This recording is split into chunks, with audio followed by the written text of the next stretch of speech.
everyone, my name is Chelsea and today I'm gonna tell you a story about what to believe transpired in a lake called Situ Bagendit years ago.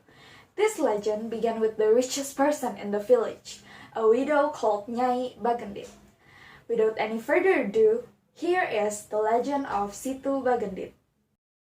Long time ago, far, far away in an isolated village, there lived a rich widow called Nyai Bagendit. She was a very selfish woman with an ungenerous heart. She lived alone in a big house guarded by her ruthlessly loyal bodyguards. Ever since her husband had passed away, she inherited all of his wealth and occupation as a loan shark. She lent money to the villagers with a steep interest rate and demanded their rice fields as the collateral. Whenever there were borrowers who couldn't pay the debt, she would be full of wrath. It has been 3 days and you haven't paid your debt. What a shameless creature you are. Your time limit is over. You know what it means, don't you? Please, Nyai, just give me at least one more day and I promise I will pay all of my debt. Please just don't take my fields. Where else will I work for my living? Please, Nyai, I beg you, please have mercy on me. There is no such thing so-called mercy, okay? End of discussion. Nyai never treated other people with compassion. All she did was worsen each and every poor villagers by taking their rice fields. Eventually, the villagers were getting poorer and poorer because their source of income had been taken by the greediest person known in that village, Nyai Bagendit. One day, a poor old lady came and knocked on Nyai Bagendit's house. Even though the bodyguards had locked up the old lady, she insisted and knocked harder. With a heart full of wrath, Nyai Baginda finally opened the door. What is wrong with you, you filthy old woman? I don't like beggars, so don't get your hopes up. Now stamp your feet outside my property. Please, Nyai, I just want to ask for some food. I no longer have a field, and I haven't eaten anything since yesterday. I'm suffering very much because of this hunger. And who am I to even care for your suffering? I will never share my wealth, my belongings, my food, even in the slightest bit. Now get lost and never come back. Nyai was far from generous. Such a pity she was a wealthy woman with a poor heart. Even though she wasn't born with a silver spoon in her mouth, gloating her wealth had constantly become her source of satisfaction. Those filthy poor people said that I'm an awful person must have talked nonsense. They also begged me for food and what else? Who do they even think they are? And why would I even share my money and wealth with them? It is all mine and will always be.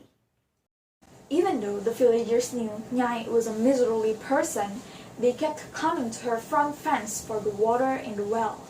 As expected, she didn't give them any water and just let them parched. You miserable people should leave my house. I will never give any water to beggars like you. Leave my house right away or else I will ask my bodyguards to kick you all out. All of them quickly left because they were scared. All of a sudden, a decrepit old man was standing in Nyai Baginda's house yard, hoping to get some water from the well. Unfortunately, Nyai Baginda saw this man and quickly ran into him. How dare you get near my well? Have mercy on me. I just want to drink a little bit of it. I'm very thirsty. I'm afraid I might die if I... I don't care if you die. The thing is, you just irritate me so much by getting in my yard. Never step your foot near my house ever again.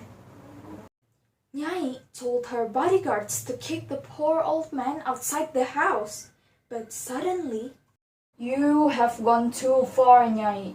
You are the cruelest person in this village, and you don't deserve any goods in your life. Because of your greediness, your selfishness, your ungenerous and dark heart, I punish you with this. The old man stabbed the stick to the ground. All of a sudden, water was spouting from the ground. Since the water couldn't be stopped, people fled in panic. They ran to save their own lives.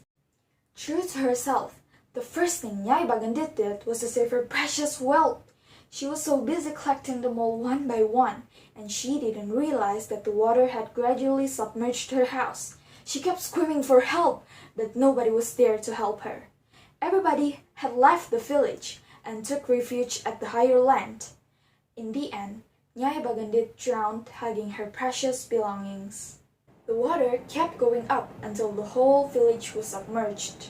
It became a lake called Situ Bagendit, which located near Garut at Banyuresmi sub-district, 4 kilometers north of Garut to be precise. Misery, selfishness, and arrogance are red flags in our society as social beings. Even if you are crazy rich, you will still need help from others.